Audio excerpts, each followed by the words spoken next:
Madre mía, yo normalmente cuando doy charlas me preocupo de si va a venir alguien. Y esto está lleno y yo estoy histérica, vaya.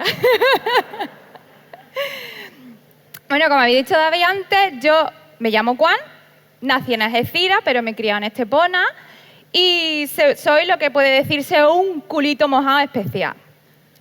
Si me veis que tengo un acento raro es porque llevo como 15 años viviendo en Madrid y yo ya cuando vengo a Andalucía he perdido el acento, ya no sé ni cómo hablar, vamos, me da hasta ansiedad, ¿no? En plan de, por favor, soy andaluza, no me llevéis a los sitios de turistas. Pero yo hoy no os vengo a hablar de los sitios de hostelería de turistas, que también están muy bien, ¿no? Pero yo quiero ir a tomarme algo local. Vengo a hablaros de un descubrimiento que yo hice que cambió mi vida. Hace no mucho tiempo, porque yo quiero considerarme joven, descubrí que soy china. No sé, ¿a vosotros qué os parece? O sea, yo juro que me considero una persona un poco perspicaz y lista, pero, o sea, hasta que alguien no me lo dijo, yo no me di cuenta. Yo me acuerdo de ir de chica por la calle y que había gente que me decía, chinita, chinita, ¿no? O había gente que, sin ser cantantes ni nada de esas cosas, se ponía, chinita, tú, chinita, yo. O sea, y yo, claro.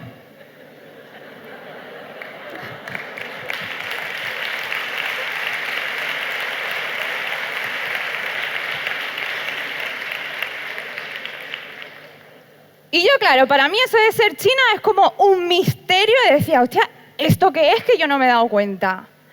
Y claro, como en aquel entonces, que eran los 90, no existía Google, yo hice lo que todos los niños hacen, preguntar. Entonces, mi tata es gaditana y yo le dije, tata, ¿qué es esto de ser china? Y ella me dijo, pues mira, tener los ojos rasgados como tienes tú. Mírate al espejo. Entonces yo cogí y yo esperaba, os juro que esperaba yo que sea algunos ojos como los de los lagartos, ¿no? Así, o los de los gatos, ¿no? Y miré el espejo y dije, no entiendo nada. O sea, y le dije, tata, no estoy entendiendo nada porque yo por fuera los ojos los tengo blancos y por dentro los tengo marrones y redondos. O sea, ¿qué es esto de ojo rasgado? Entonces mi tata se quedó súper confusa y yo el doblemente de confusa. O sea, era un misterio. Os pongo en contexto, eran los 90, entonces todavía era difícil ver a personas racializadas o extranjeras en la calle, ¿no? Y encima, en nuestro pueblo en Estepona éramos solo la segunda familia china. Y la otra familia china tenía otro restaurante chino, con lo cual éramos rivales, con lo cual no éramos amigos. Entonces, claro, mi contexto era puramente andaluz. Para mí era súper normal que en mi casa estuviera con mis padres comiendo arroz blanco con cuchara yo, palillos ellos, porque comer arroz con palillos chinos es súper difícil, ¿eh? Luego también teníamos nuestro restaurante chino, escuchábamos otro hilo musical, ser fan del Rey Mono, Sun Wukong, que a vosotros aquí os sonará como Dragon Ball Z, porque esa es la leyenda china original. Pero luego ir al colegio y que en mi colegio mis compañeros pues se comieran su bocadillo de filete empanado con mayonesa o tortilla, que se llamaran García o González, ¿no? Que esta gente pues bailara bulería, que lo hacían, ¿eh? Esto no es algo que os cuento de estereotipo, bailaban bulería, me parecía maravilloso. Pero claro, para mí era muy normal, pero para la gente no, repito, los 90, imaginaos cuánta gente extranjera podía haber, súper poca. Entonces, claro, cuando yo iba al colegio o cuando había gente nueva que me conocía con los profesores y demás, se llevaba un shock tremendo al conocerme, ¿no? Primero decía, ¡buah! ¿Pero de dónde eres realmente? Porque con esa cara muy andaluza tú no puedes ser. Y luego era, ¡ah, China! Mira, ya sabía yo, ¿eh? Que ya te veía yo algo.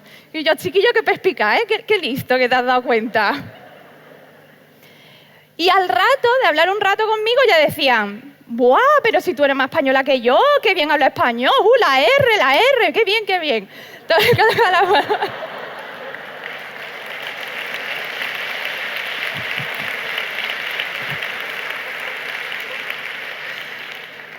Entonces, claro, la evolución de cómo una persona me leía de eres súper china a de repente eres súper española evolucionaba súper rápido, ¿no? Una conversación. Luego también había otras interacciones un poco más negativas, como es el acoso o que me dijeran cosas en el colegio, que eso no era tan bonito ni tan gracioso y que tristemente a día de hoy sigue siendo la realidad de muchos niños y niñas de origen chino en colegios e institutos. Pero bueno, yo hoy quiero contar cosas alegres, así que no me voy a parar en eso. Como te decía antes, cuando a mí me decían, eres más española que yo y tal, yo me lo tomaba como un súper halago, en plan de, he sido aceptada por el grupo de los populares, soy súper española. Vamos, más papistas que el Papa yo, papa máxima, en plan de aquí. Pero claro, no me di cuenta hasta que era más mayor que ese más española que tú era un halago envenenado. O sea, era una daga de doble filo. Porque, vale, me aceptaban o creía yo que era aceptada porque era considerada como ellos. Borrando de un plumazo toda mi herencia familiar, mi herencia cultural, todo lo que yo tenía en casa y que también era parte de mí. Y os voy a decir una cosa, confundimos conceptos. El tema de asimilación cultural, que es como lo llaman los sociólogos, es un poco lo de, cariño mío, voy a cambiar por ti porque te quiero mucho. Y eso es tóxico. Si tenéis una relación así, es tóxica. Las relaciones sanas son de personas que se quieren tal y como son. Nadie tiene que cambiar por nadie. Y si no te gusta, pues coge la puerta y te vas. Aquí os dejo un consejo de relaciones amorosas.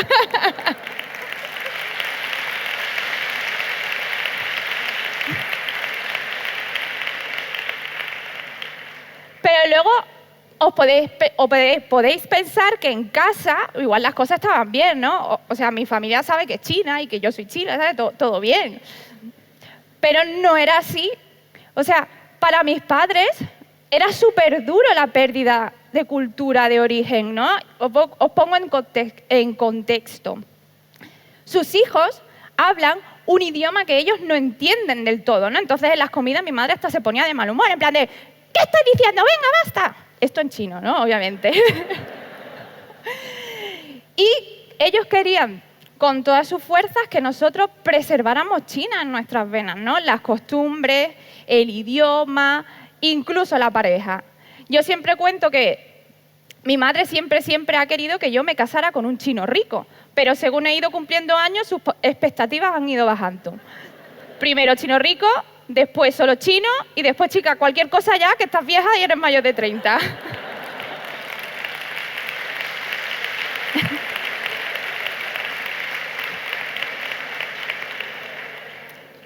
Entonces, pues claro, ellos, además en ese afán, pues nos apuntaron a clases de chino, querían que nuestras amistades pues fueran chinas, ¿no? Nos intentaban hacer lo que los americanos llaman play dates, en plan de, sí, mira, conozco a este chiquillo, a esta chiquilla, vamos a juntarnos. Y claro, yo pues era adolescente y yo decía, es que me estáis presionando de una forma que yo no quiero. Y encima yo lo que quiero es encajar con mis amigos. ¿Y qué hice? Pues rebelarme. Pues yo no quería ser china, yo quería ser, como os decía, la más española del mundo yo. Entonces, pues nada, yo decía, de aquí me olvido, no quiero ir a clase, no quiero hacer nada. Pero claro, un día mi padre dijo, vámonos a China. Yo tenía 24 años y le dije, no, porque a mí no se me ha perdido nada de ahí si yo soy de Estepona. Pero dijo mi padre, te pago el billete. Y yo, pues sí voy.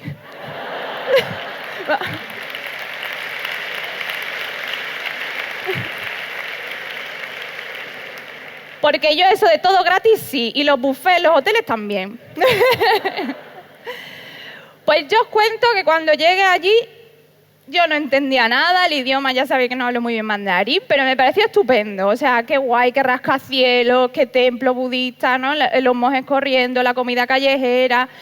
Me subía a la cosita del carricoche este que lleva un señor, pero ya no va corriendo, ya va en bici. Y yo, maravilloso, qué bonito esto. Pero realmente yo veía a China con los mismos ojos que podéis ver vosotros, con los ojos de una turista.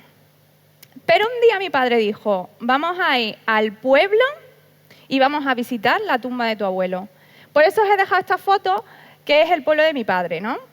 Esto es, el pueblo es como la España vaciada, pero en China, ¿eh? La China vaciada.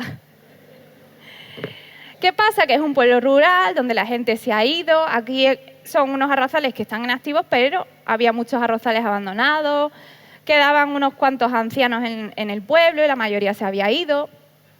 Y entonces me acuerdo esa mañana, cuando llegamos a la tumba de mi abuelo, yo me senté, expiré y dije, hostia, estas son mis raíces, o sea, aquí pertenezco también. Y es que se me pone la piel de gallina nada más de... Esto es del directo y de que fue muy importante para mí. Y entonces, no sé qué día, dejé de ser lo que no era. Una imagen fija en la cabeza de otra persona. La Usun Yun, la china del hormiguero, la chinilla graciosa. Dice este señor muy, muy listo, que se llama Homi Bhabha, sociólogo, psicólogo, entre otras muchas cosas, que la identidad nunca es a priori un producto terminado, solo el problemático proceso de acceso a una imagen de totalidad. Estamos siempre, siempre en obras. Y seguramente vosotros y vosotras no sois los mismos de hace 5 años, ni yo tampoco. Y si no, tío, qué aburrido, ¿no? Pues ya, murámonos. Sí, para esto. Yo era yo y yo soy yo con mis contradicciones, con mi herencia cultural, con todo lo que traigo. No tenía que renunciar a ninguna de esas partes porque ambas partes son partes válidas de mí que conforman mi persona. Ese día descubrí que mi pasado está en un sitio, en China, mi presente está en otro, en España, y mi futuro no lo sé. Y sobre todo, que yo no tengo que encajar ni meterme en un molde rígido, estático, que personas monoculturales, encima que no habían vivido mis vivencias, ni habían tenido familia como la mía, me estaban imponiendo. Yo formo parte de otro espacio, de un tercero, no es ni de aquí ni de allí. Es algo entre medio, ¿no? Las identidades culturalmente mixtas o híbridas. Que ahora, rapidito, porque esto en verdad es muy complicado, pero las charlas TED son 13 minutos, os lo voy a explicar. Las identidades culturalmente híbridas son aquellas multiculturales, o vi aquí puesto bicultural, añadidas adquiridas a lo largo de la vida, gracias a factores internos o externos. Y esto es muy largo, pero os lo explico por encima. No es lo mismo ser marroquí en Marruecos que marroquí en España. Y no es lo mismo ser marroquí o chino en España. Entonces, tu identidad se conforma de forma distinta. Y no hay solo una identidad híbrida, son un conjunto, una amalgama muy rica de ellas. Entonces, claro, que existamos este tipo de identidades no quiere decir nada ni positivo ni negativo. Quiere decir que existimos hoy en día y que enriquecemos el tejido social español. A mí me hubiera ahorrado muchísimos dolores de cabeza, vamos, y muchísimo, oh, ¿quién soy? Muchísimo drama que alguien me lo hubiera dicho, que estaba bien tal y como era, que no necesitaba ni aprender más español, ni más chino, ni nada de nada, que está bien. Y de esa validación, darme la oportunidad de explorar mi cultura, ambas, desde la curiosidad, desde la apertura, y no desde la negación o el enfado. Así que, si hoy tú estás aquí, en verdad esto está oscuro y no os veo, ¿no? Pero no sé, pero típicamente como soy, pero si hoy estás aquí y nadie te lo ha dicho, yo te lo digo. Tú tienes derecho a ser tal y como eres, con tu pelo, con tu color de piel y con tu lengua. Y quien te quiere, te querrá y te aceptará tal y como eres. Y quien no, puerta. O sea, quien no, puerta.